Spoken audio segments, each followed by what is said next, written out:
Anugerah dari Tuhan Yesus Kristus, kasih setia Allah Bapa, itulah kiranya menyertai kamu sekalian. Amin. Firman Tuhan pada pagi hari ini tertulis di Yesaya pasal 43 ayat 11.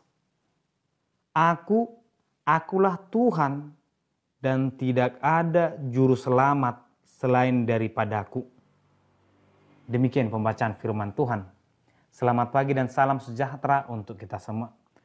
Bapak Ibu saudara terkasih, kalimat ini mengingatkan bahwa Tuhan itu hanya ada satu. Padahal ketika kita juga membaca kitab Kejadian, kita tahu Tuhan itu hanya ada satu. Tetapi mengapa Tuhan sendiri mengingatkan bahwa hanya ada satu Tuhan dan satu juru selamat? Di dalam perjanjian baru pun Yesus mengatakan ini bahwa dialah jalan kebenaran dan hidup. Tidak ada yang sampai kepada Bapa kalau tidak melalui Yesus itu sendiri.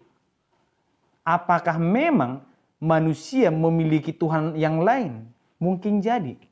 Bapak Ibu saudara terkasih, apa yang terjadi dalam perjalanan hidup bangsa Israel dalam kitab Yesaya ini, seharusnya mereka mampu untuk mengatakan, Tuhan kami, Tuhan yang benar. Tuhan kami, Tuhan yang berkuasa. Karena memang di hadapan mereka sendiri, Tuhan menunjukkan kuasanya yang begitu besar. Tetapi kenyataannya, di balik semua itu, manusia menginginkan sesuatu yang berbeda dari Tuhan itu. Dalam perjalanan mereka ketika mereka dekat dengan Gunung Sinai, mereka berkata, kami menginginkan Tuhan yang bisa dijamah, Tuhan yang bisa dilihat, Tuhan yang bisa dibawa. Ternyata kebesaran Tuhan yang mereka lihat itu belum cukup kalau tidak bisa mereka bawa-bawa. Betapa agungnya pun Tuhan itu menunjukkan dirinya, ternyata manusia itu masih dikuasai oleh pemikiran pandangan matanya, sehingga mereka sulit untuk menerima, mengakui bahwa hanya ada satu Tuhan. Demikian mungkin juga dalam perjalanan hidup kita, kita menginginkan sesuatu jawaban dari Tuhan atas doa dan pergumulan kita.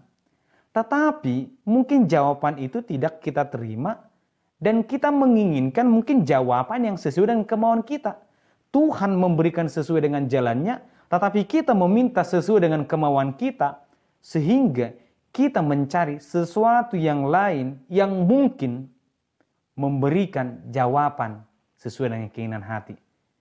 Jemaat yang dikasihi Tuhan, firman Tuhan ini tidak hanya tentang mengimani Tuhan satu-satunya, tetapi dikatakan juga tidak ada juru selamat selain daripadaku.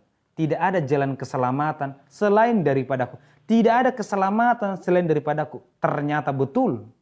Sehebat apapun manusia, sekuat apapun manusia, pada akhirnya dia akan tunduk kepada Tuhan dan berkata kepada Tuhan, Tuhan tolong aku.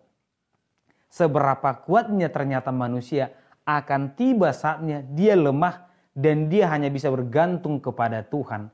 Seberapa indahnya, seberapa hebatnya kekuasaan seseorang, akan tiba saatnya kekuasaannya itu akan layu dan dia hanya bergantung kepada kasih Tuhan. Tetapi ini juga tidak hanya tentang mengakui dan mengimani. Jika kita baca mulai dari ayat 8 sampai ayat 28, ini berbicara tentang bagaimana kita juga menyaksikan hanya ada satu Tuhan. Bagaimana aku memberitakan kepada orang lain bahwa hanya ada satu Tuhan. Ternyata tidak hanya melalui perkataan. Bisa saja aku ke gereja hari Minggu. Ternyata dalam hari-hariku pun aku percaya kepada dukun. Ini sangat berbahaya. Kita berkata aku percaya kepada Tuhan, tetapi di sisi yang lain kita menyimpan sedikit dalam hati kita bahwa kita percaya kepada roh-roh yang berkuasa di dunia ini. Jemaat yang dikasihi Tuhan, kita datang kepada Tuhan, mari tinggalkan yang lain. Percayalah, Tuhan yang kita imani, Tuhan yang kita dengarkan, Tuhan yang berkuasa, Tuhan yang mampu menjawab setiap pergumulan, menjawab setiap tangisan kita, asalkan kita betul-betul berserah kepadanya, betul-betul berharap hanya kepadanya. Jadilah orang yang berharap, jadilah orang yang memberitakan kebenaran bahwa hanya ada satu Tuhan yang berkuasa dan menyelamatkan. Amin, kita berdoa. Terima kasih Tuhan, kami percaya hanya Engkaulah juru selamat, Engkau yang mampu menolong dan memberkati kami. Tuntun kami selalu Tuhan dalam perjalanan hidup kami. Betapa beratnya pun pergumulan kami Tuhan, kami tak percaya bahwa Engkau akan menolong kami. Di dalam nama Anak Kristus kami berdoa. Amin.